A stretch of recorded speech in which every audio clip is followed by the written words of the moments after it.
Hello, video 3, page 114. Now we're going to look at accrued revenues in this video, and in video 4 we're going to look at accrued expenses. So here again is our trial balance, accounting 1100 incorporated. Here's our trial balance. Here is our income statement.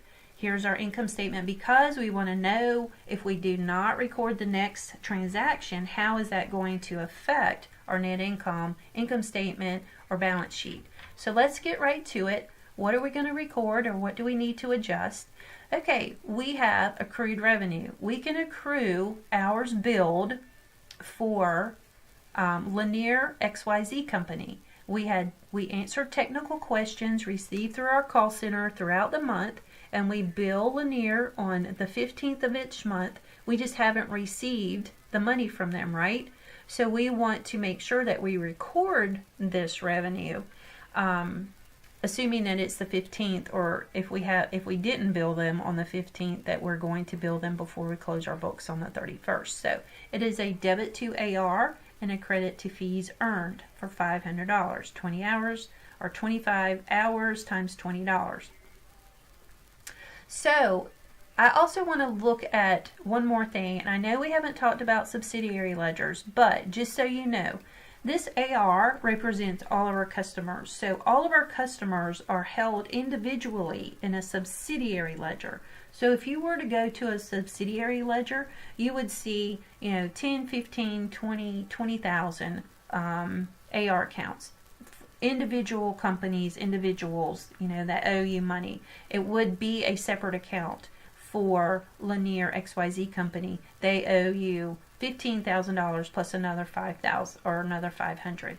ABC Company might owe you $10,000. So you can see each transaction. You can see their balance, and then you can see the current billing. You would be in that subsidiary ledger. You would be able to see how many days they were past due, if any. That's where your aging would come through at as well. So just know that there's a subsidiary ledger.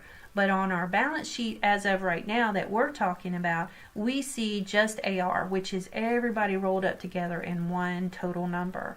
So getting back to this, sorry to get off on a tangent, adjusted journal entries right here, you can see your T accounts. So now let's look at how it would be affected, our new trial balance, and if we didn't record the $500 as accrued revenue, how it would affect our financial statements. So here's our new trial balance. The numbers for this journal entry was posted here, so it's reflected here. If we did not post our accrued revenue for $500, our balance sheet assets would be understated. Okay, so our AR would not reflect the $500. So on our balance sheet, if we did not record the entry, we would have understated our AR. Again, on our income statement, if we did not record the revenue or accrue the revenue, our income statement, our revenues on our income statement would be understated.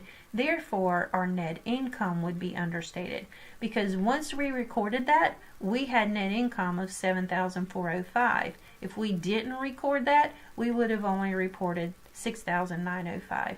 So therefore, you see how very important it is to understand what kind of adjusted journal entries are still out there prior to us closing out the book, so we can properly match revenue and expenses and then properly compile our financial statements. Awesome, thank you. Just one more video and we'll have the adjusted journal entry process down pat. Thank you.